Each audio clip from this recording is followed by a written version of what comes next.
Good afternoon and welcome to the Global Plant Forward afternoon session. So this afternoon we've got seafood, the next evolution in plant forward menu excitement. And thanks to our sponsor, our bronze sponsor, New Wave Foods. We're delighted to have you. I realize it's your first engagement with the CIA, so welcome to our family. And Brad Barnes will be performing the demo this afternoon. Brad Barnes is not only an 87 grad from the CIA, but he's also a certified master chef. And Brad, we're delighted to have you this afternoon and looking forward to some delicious culinary delights you're going to demo for us. So thank you. Thanks, Lee Ellen. And always appreciate it when one of my colleagues can welcome me. Hello, everybody. Hi, Houston, Texas there. I see your chat. And I'm going to talk a little bit today about New Wave Seafood, New Wave Shrimp. It's, as plant-forward eating continues to drive food business, it's critical that chefs really figure out how to incorporate these offerings into their menus. Over the past 3 years or so, CIA Consulting has worked with New Wave Foods to help them develop this plant-based shrimp that I'm going to cook for you in a couple of minutes. You know, in creating this product, it was critically important that we match the bite and the texture and the taste profile of shrimp, of ocean shrimp, and really ensure that it's produced in a sustainable and nutritious way so that chefs can feel comfortable using it in any hot menu application. The story here is a healthy product with no shellfish allergens, soy or gluten, and it really resonates with diners. A product made from ethically sourced seaweed using mung bean as a protein source. We know our customers are familiar with seaweed, and we leverage that ingredient. I happen to love it, love working with it. Seaweed is super tasty and enhances so many things. Even the rice I'm going to show you today has a little bit of hijiki in it. Another thing that guided our product development was really making this easy to use. Shrimp is tough for a lot of operators, and it's a different thing, and it's a different product. You can see it here. It's very easy to use. Of course, it doesn't need to be peeled, doesn't have legs, and no deveining. So a little different approach, but a great taste and a great texture. Today, I'm going to use it as a 1-for-1 replacement for 16 20-count shrimp in my rendition of Kung Pao shrimp. Kung Pao shrimp is actually a really incredible dish. It's a signature traditional dish from the Qing dynasty. It's who was a Sichuan province governor, and Kung Pao actually means governor. So it is the governor's shrimp dish. And last year we were making the rounds trying to do a Series A funding rounds for New Wave Foods. And I prepared this for tons of folks, and they love it. It's a really interesting dish, and I'm gonna start to make the sauce for you because I don't want to run late here, and I know my colleagues that run this conference get very anxious if I run late. So, out of respect for them and you, I'm gonna make it happen. So I've got some oil in this pan here now. Normally we'd be using a wok, and we would be achieving that wok hai, the real heat and flame that happens in a wok, but I'm in my kitchen, my dining room, so I'm not going to do that. I don't have a wok. I wish I did. It'd be great. All those BTUs fired up. The keys to this dish are really the balance of salt and sugar, along with the umami and the citrus and all the things that is the Sichuan peppercorn is known for doing, that idea of mala. And mala, of course, means numb tingle and spicy. So I'm going to show you how to do that. What I've got right here, of course, as I said, is a little oil getting hot. And the first thing I'm going to do is, of course, you probably know, garlic, ginger, and scallion. And we're going to let that fry just a little bit. I don't want a ton of color on this. I'm going to put some Chinese chilies in here. Those are going to come along really nicely. I also here have, this is my own little touch, I have ground Sichuan peppercorns, and chilies. So this is what I call my mala spice. And I have some of this also on the shrimp in the dish here with a little bit of Shaoxing Chinese wine. And I have some crushed Sichuan peppercorns. Now, Sichuan peppercorns, of course, lend this tingling, this almost numbing feeling, along with citrus, and of course a little bit of piquant spice. And it's a really tasty addition to a lot of dishes. I sneak them into a lot of things myself as I'm cooking meals, and I use my mala spice to bring out the real life in a lot of foods. So now I've got this stuff in there. It's cooking a little bit, and I am going to put some sugar. And I'm going to let this sugar just start to caramelize a little bit, melt down. And then I'm going to use this liquid. And this liquid is a mixture of Chinese soy, Chinese black vinegar, very delicious, a little sesame oil, Shaoxing wine. Shaoxing, really great cooking wine, very tasty, adds a real authentic flavor profile to this. It's a simple dish to make. There's not a lot of trouble going on here, and those are pretty readily available ingredients. I know that a lot of you have to think about that when you're thinking about the procurement challenges that might occur. So we've got this, and I'm going to turn the heat up just a little bit and let it go there, and I'm going to add my liquid in, and we're going to let that come up to a boil.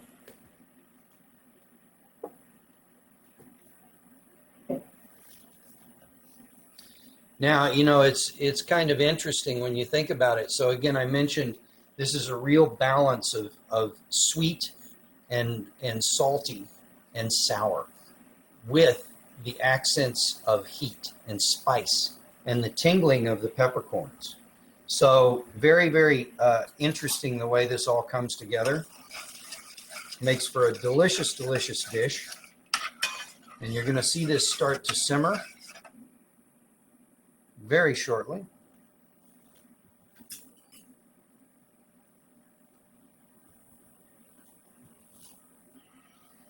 There we go, coming up. And as that gets going, we're going to use our little bit of slurry here. I don't want to make this too thick because when I prepare this dish, I want my vegetables and my shrimp to simmer in the sauce for a little bit. So it is going to reduce just a tad. So now that's come to a little bit of a boil. I'm going to add in a touch of this slurry and just let that get a little texture to it. Maybe just a touch more. And that's going to take care of it. We can always adjust that with a little bit of water if we need to. And I can tell you the smell coming off of that is absolutely amazing. Let's taste it, make sure we're okay. I know we are. I've made this 1,000 times. That is really, really delicious. And I'm going to pull that right off to the side here. Sorry to give you my back. And we're going to prepare the rest of this dish as my burner gets a little annoyed with me for not having a pan on it. So I'm going to let this heat up now. The New Wave shrimp likes a medium heat to cook. And that's really important as you're doing this because it is made from plant proteins and it's got some hydrocolloid properties to it that helps build the texture. And those things, while they can take relatively high heat, you don't have a lot of time if you crank up the heat. And they're very resilient. This product can sit with heat for some time. So it really does, it works super nicely for a very controlled dish, or sometimes when maybe our cooks aren't so quick and deft, if you will. I know that happens occasionally. So I'm going to let this start to heat up. And I've got that set on 280 right now. And I've got these shrimp. I'll show you those. And like I said, they're just mixed with a little bit of the Shaoxing wine some of the mala spice, and a little bit of cornstarch in there. And those have been sitting for a while. I've left them in this way for a couple hours. They really nicely. And one of the things we worked so hard on with the shrimp was being able to get it to a place that it would also lend some flavor back into the sauce, similar with ocean shrimp. So this does that. And when we give it this time in the pan, you're going to see that it works out really, really nicely. So I'm going to let these start to brown up. And once I give them a turn, I'm going to add in some peanuts, some celery, and a little bit of bell pepper.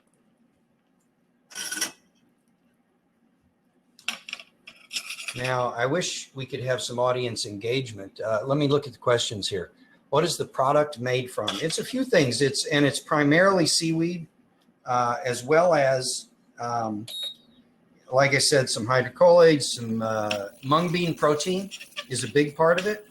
And then it has some all-natural flavors in it. There is no allergens in here to speak of, out of the usual suspects. And it's got almost matches the nourishment profile for ocean shrimp. Now we're just getting a little bit of color on this. We don't want a ton of color for this dish.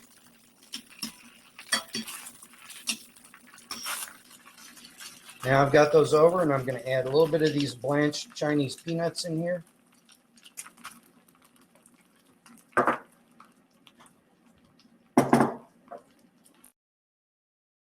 As my touch.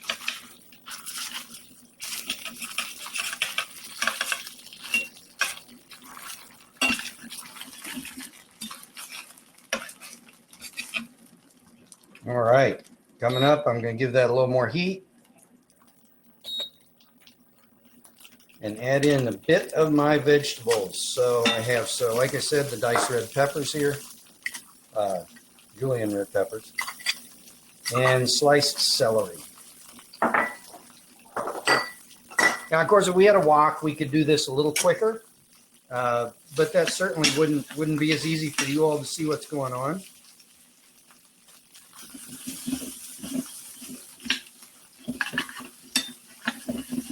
Great aromas coming off of here. I can smell that shrimp.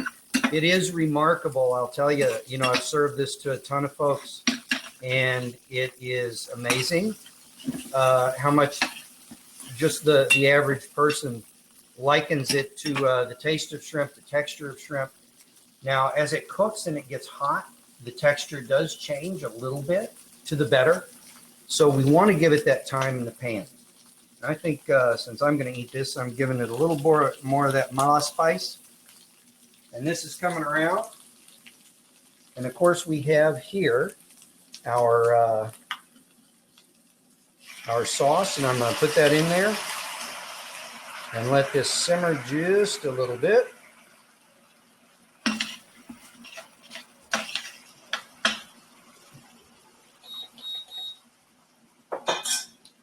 And you'll see how that cooks very nicely. We'll give it a second. We'll turn them over.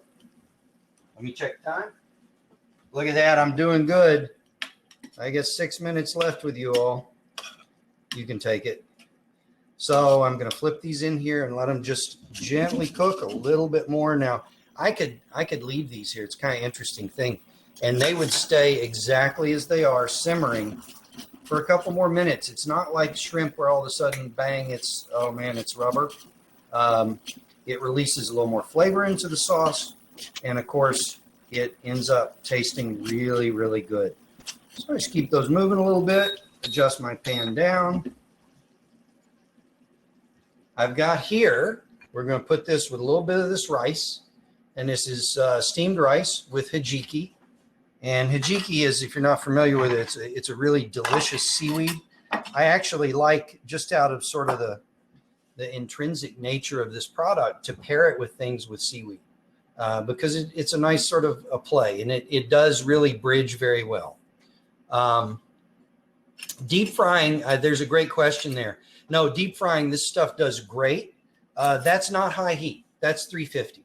So I consider that medium heat, and that it works beautifully for that. It's about 3 minutes in the fryer with almost any coating. And we will have a breaded product coming out shortly with these folks. Super good, good product for breaded. So by high heat, I mean, if you took a hot plancha, raising hot plancha, and drop it on there, or if your pan was way too hot, like a seared tuna or something, it doesn't love that. So that really is what I'm talking about when I say high heat. But great question. Thanks for asking, Anthony. So we're going to take this. I'm going to get my towel. And I am just going to bring my plate up here and show you all how we're going to put this on the dish.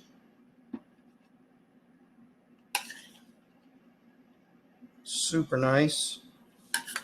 This is a great dish, really. I know we're talking about the shrimp, but for anything, that sauce I showed you in the recipe that's in, I believe it's on the interface here, is really super. So important to Sichuan cuisine, and of course, also really, really important for making delicious, tasty, spicy food. And it's not crazy spicy. So let's just take that, give it a little of this rice right next to it. And certainly, perfect piece. I'll be right back. You always have to forget one little thing. And so here, a little bit of scallion for the top. Very, very beautiful, very delicious, and an excellent way to use this. Let's see. Just go ahead and walk us through this. Very nice in the chat. You know I appreciate a good pun.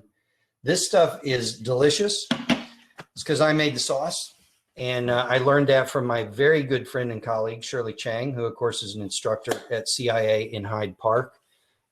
Really, really good friend and super, super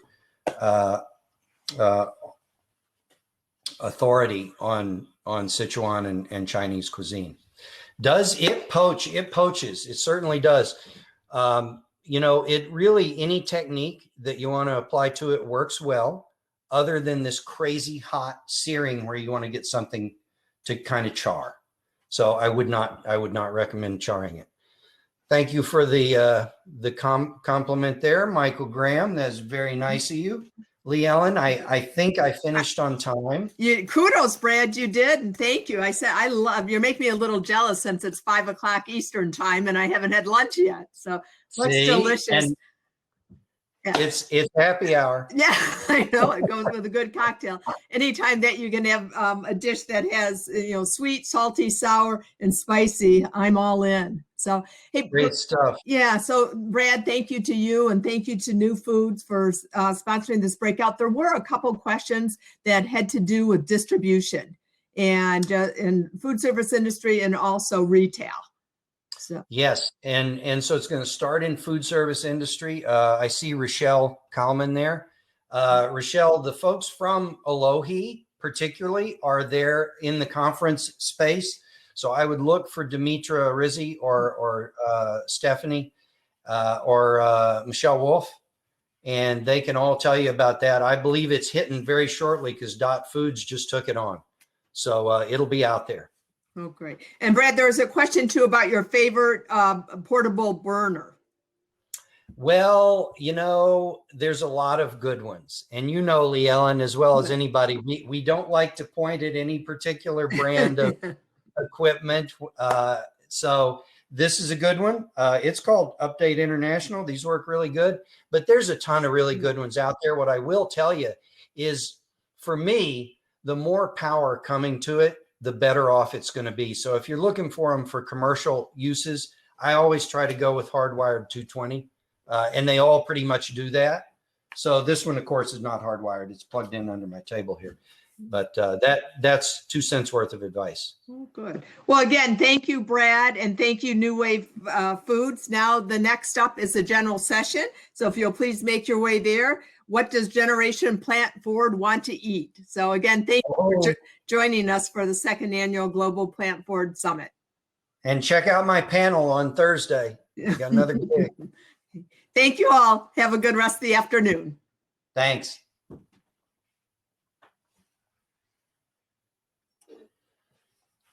We're still here, Lee Ellen. Yes, we are. So That was good. I got my dinner here. I know it. Brad, I am so jealous. I'm starving.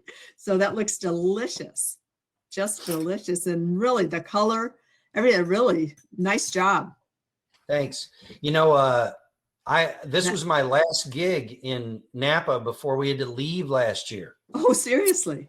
Yeah. So anyway, next year we'll be back in person. Oh, I know it. Well, yes, Worlds of Flavor will be back in person. Yes, it will. So, good stuff. Yeah, well, that's great. Well, I'm really happy that New Waves supported this summit. And you. Nice folks. Yeah. All right. Well, I think we're supposed to go. Okay. Excellent. But thank you for helping me out here. Yes. Thank you. Have a good night, and we'll see ya. Yes, ma'am. You will. Okay. Bye-bye. Take care.